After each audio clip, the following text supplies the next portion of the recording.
Over the burning streets of Mogadishu on the 3rd of October, 1993, two Delta Force snipers circled in a helicopter above a downed Black Hawk and asked 3 times to be put on the ground in a fight they already knew they would not survive. Their names were Master Sergeant Gary Gordon and Sergeant First Class Randy Schuhart. Below them, the crew of a crashed helicopter with the call sign Super 64, including a pilot named Michael Durant, was about to be overrun by a Somali mob. Twice the request to insert was denied as too dangerous. On the 3rd request, it was granted. The two snipers went down into that crowd alone, on purpose, to buy one man a few more minutes of life. Hold that image, because it is the heart of a question this channel gets asked constantly. What makes a Delta Force sniper different from a sniper of the Naval Special Warfare Development Group, the unit the world calls DEVGRU? Deadlier, even. And let me be honest with you from the first minute. This is the riskiest claim in this whole series, because DEVGRU snipers are among the finest marksmen who have ever lived, and anyone who tells you otherwise is selling you a fairy tale. The difference is not skill.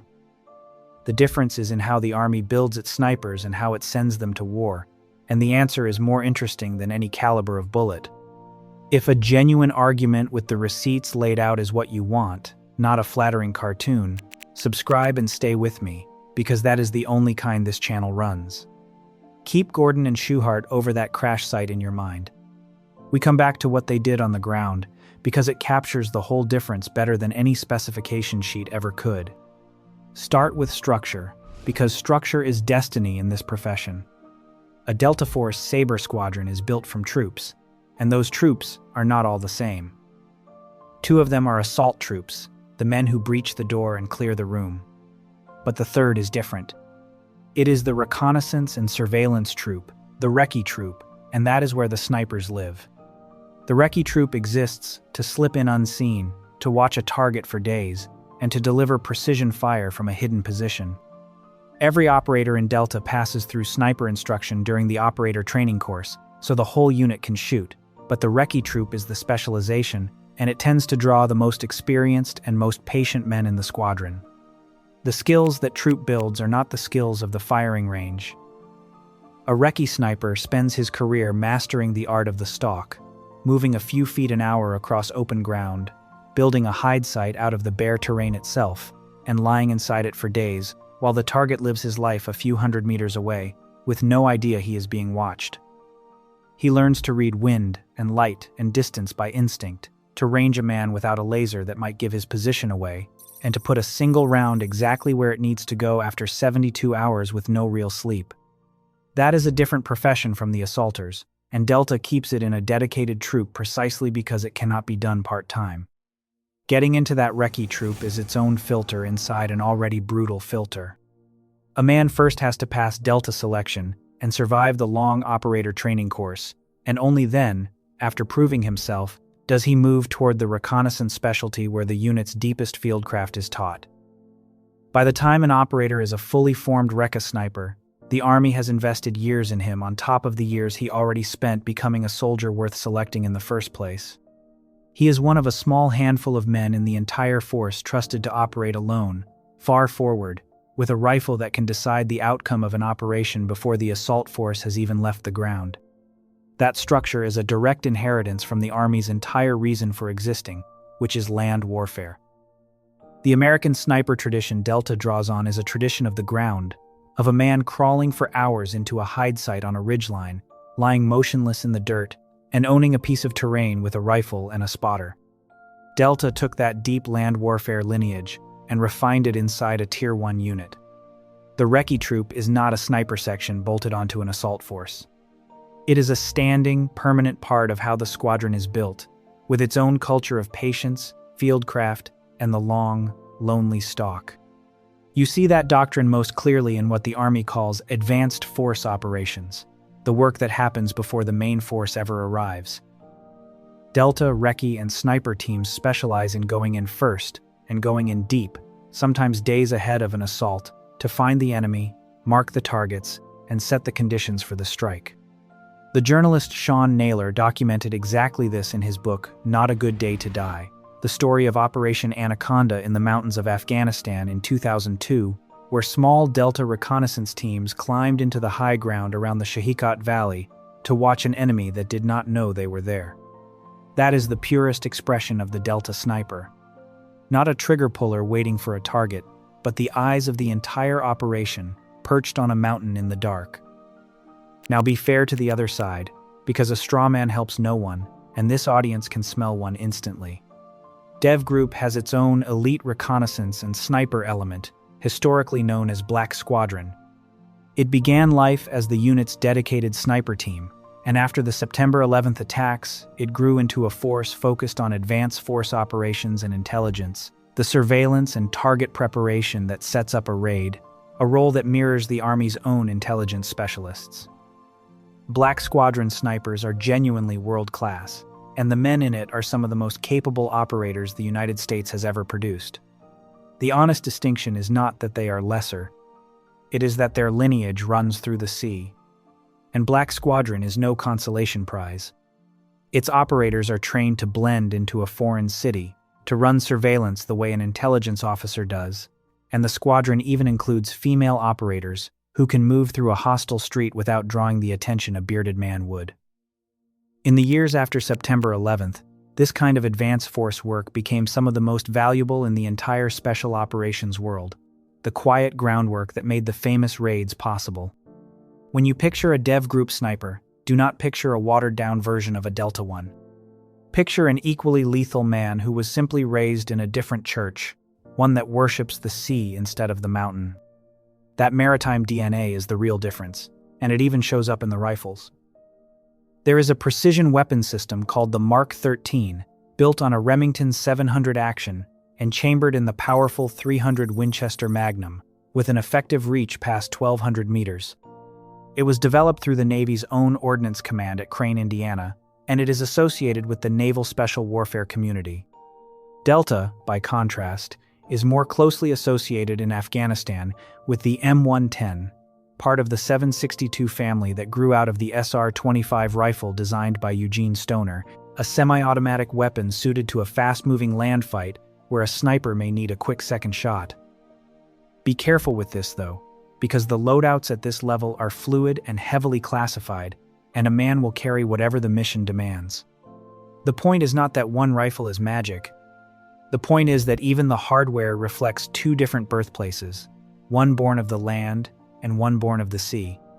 If you have come this far into a fair fight between two of the finest sniper traditions on Earth, you are exactly the viewer this channel is built for, and the cadet membership was made for you. Cadets get every video a full day before the public, a badge beside their name in the comments so I know which of you are the serious ones, and a shout out from me by name every month. If an argument that respects both sides is your idea of a good hour, you are already one of us. Tap join and stand a little closer. So where does the deadlier edge actually come from, if not from skill or from the rifle? It comes from employment, from how the snipers are used. The Army's whole way of war is built around holding and dominating ground, and the Delta Recce Troop is the spear point of that idea, a standing unit whose entire purpose is to own terrain unseen and reach out across it with precision. The naval special warfare tradition grew up around the raid, the swim, the ship, the fast, violent action from the water, and its sniper element evolved to support that. Both are devastating. But if the mission is to put two men on a mountain for 3 days to watch a valley, and then end a single life from a great distance, the case this video makes is that the unit which built that exact skill into the permanent bones of its structure has the edge. That is the argument. It is an argument, not a settled fact, and I want you to weigh it yourself. Think of it as two specialists for two different worst days. If a terrorist seizes a cruise ship in open water, you want the men whose entire heritage is the sea, the DEVGRU snipers who train to take a shot from one moving boat to another. The rescue of a merchant captain held in a covered lifeboat off the coast of Somalia in 2009, where Navy snipers ended 3 pirates in nearly the same breath from the rolling deck of a warship, is that tradition at its absolute peak. But if the job is to vanish into a mountain range for a week, to find an enemy who owns the high ground, and to reach across a valley and end him before he ever knows a war has come for him, the case this video makes is that the land-bred Delta Recce sniper was forged for exactly that. Same deadly art. Two different cathedrals. Now go back to the rooftops of Mogadishu, because Gordon and Schuhart are the proof of the ethos, even if they are only one chapter of the story. When those two Delta snipers asked to be inserted next to Super 6-4, they were doing the most extreme version of the Recce sniper's job, choosing a piece of ground and defending it against impossible odds to protect the people who could not protect themselves. They fought through the streets to the crash site, they held off wave after wave of attackers, and they kept fighting until their ammunition was gone. Both men were killed. The pilot they died defending, Michael Durant, was taken prisoner and survived, and he came home to tell the world what two strangers had done for him. Gordon and Schuhart were awarded the Medal of Honor on the 23rd of May, 1994, the first men so honored since the Vietnam War. Be honest about the limits of what we know, because this audience punishes false certainty. We do not know with confidence exactly which rifles those two men carried onto that ground. The records are murky, and the accounts disagree, and I am not going to invent a detail to make a cleaner story. What is not in doubt is the choice they made, and the discipline behind it.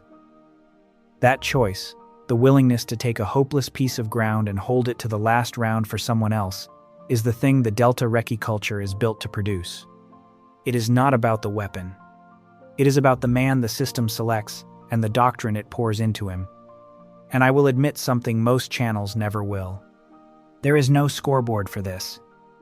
No one has ever run a fair contest between a Delta Recce sniper and a DEVGRU sniper and recorded the result, because the men who could settle it do not talk, and the units that own them do not compare notes in public. So everything here is built from structure, from doctrine, and from the rare moments like Mogadishu when the curtain lifted for a few hours.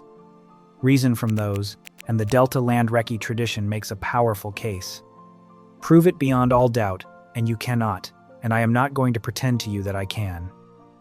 Here is the part I want the snipers, the veterans, and the serious students in the comments to tear apart, because I am genuinely not certain I am right. Is the Delta sniper actually deadlier than his DEVGRU counterpart?